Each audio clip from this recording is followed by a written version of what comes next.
السلام عليكم، معكم سارة في المطبخ. اليوم بدنا نعمل أطيب صينية بطاطا وحبش بالفرن مع صوص بيضة كريمية وجبنة. فعلا أكلة كتير لذيذة. حنعمل الصوص البيضة من دون كريمة، حنعملها بالحليب، يعني قريبة على البشاميل بس بقوام الكريمة، كريمة الطبخ. فعلا أكلة رائعة وإن شاء الله حتعجب كل أفراد العيلة. يلا خلونا نبلش بالفيديو ونشوف المكونات.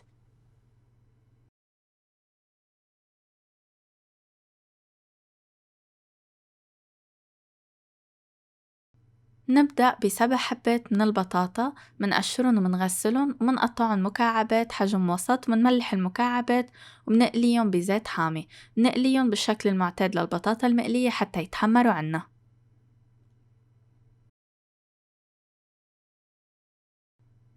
بس تاخد البطاطا لون ذهبي منرفعها من الزيت ومنحطها على ورق امتصاص الزيت ومنخليها على جنب. وهلأ بدنا نعمل أطيب كريمة من دون كريمة تتكون اقتصادية أكتر. 3 ملاعق ونص كبار من الزبدة مندوبهم، بنضيف عليهم ملعقة ونص كبار من الطحين، بنخلطهم مع بعضهم حتى ياخدوا هيك شوية تقلية خفيفة الطحين.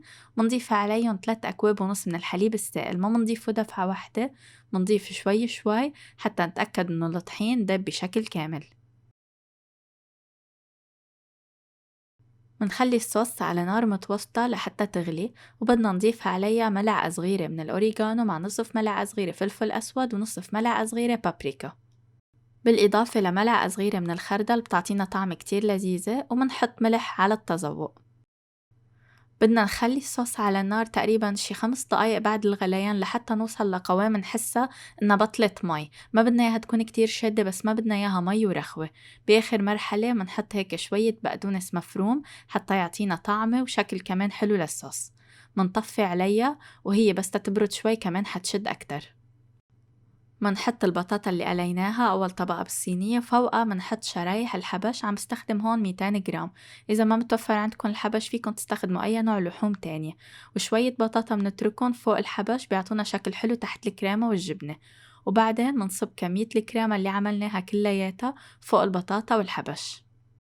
شايفين كيف قوام الكريمة اللي عاملينها مثل كريمة الطبخ، منا شادة كتير، كرمال هيك ما منكتر كمية طحين كتير بهيدي الصوص، بتطلع معنا هيك خفيفة منا طقيلة ولا شادة.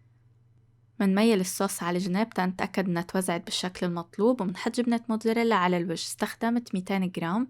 وفوق الجبنة منحط رشة أوريغانو حسب الرغبة تعطينا شكل حلو. هلا على فرن حامي درجة حرارة 180، النار من الأسفل منحطها بالرف الوسط لمدة 20 دقيقة حتى تسخن المكونات وتدوب الجبنة. وهيك الصينية صارت جاهزة للتقديم. حمروها شوية من فوق إذا بدكن، أنا حمرتها شوي بس ما تشدوا عليها التحمير حتى ما تنشف الجبنة وتضل هيك عم تشط وتمط عنا.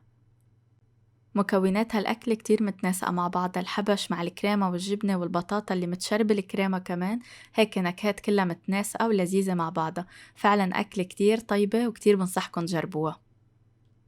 إن شاء الله تكون عجبتكن وصفة اليوم. هيك بنكون وصلنا لنهاية الفيديو. صحتين وهنا.